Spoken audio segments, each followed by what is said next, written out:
خان صاحب نے یہ کہا ہے کہ پاکستان کے لیے، پاکستان کی بقا کے لیے میں اپنے پر ہونے والے قاتلانہ حملے، میں اپنے ساتھ روا رکھے جانے والے ہر سلوک کو معاف کرنے کے لیے پاکستان کے لیے تیار ہوں۔ اور چوتھی چیز، خان صاحب نے خیبر پختونخوا کی حکومت، سی ایم خیبر پختونخوا علی امین گنڈاپور صاحب پر اپنے بھرپور اعتماد کا اظہار کیا ہے، اور اس کے بعد خان صاحب نے پاکستان تحریک انصاف کے تمام کارکنان، تمام پارلیمنٹیرینز، وہ قومی اسمبلی کے ہوں، وہ رسپیکٹیو صوبائی اسمبلیز کے ہوں، ان کو شاندار الفاظ میں ان کے کھڑے رہنے پر، ان کی استقامت پر، فسطائیت کا سامنا کرنے پر یہ کہا ہے کہ یہ تمام میرا فخر ہیں، تمام پارلیمنٹیرین فخر ہیں، تمام کارکنان فخر ہیں، تمام اتحادی جماعتیں فخر ہیں۔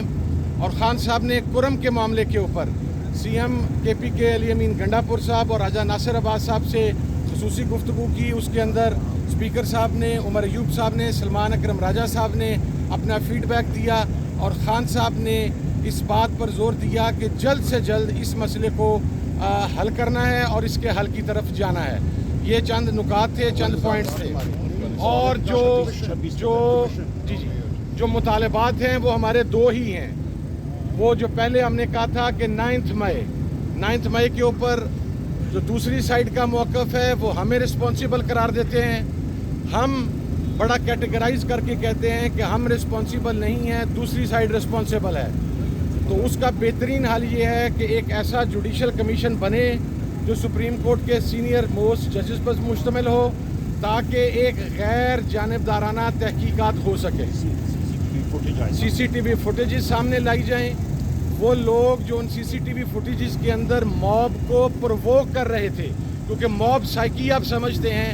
کہ جب کراؤڈ ایک موب کی حیثیت اختیار کرتا ہے تو وہ پھر انکنٹرولیبل ہوتا ہے۔ وہ کون سے لوگ تھے جو ان کو پرووک کر کے مخصوص جگہوں کی طرف لے جا رہے تھے، اس کا تعین سی سی ٹی وی فوٹیج سے ہی ہو سکتا ہے اور کسی طریقے سے نہیں ہو سکتا۔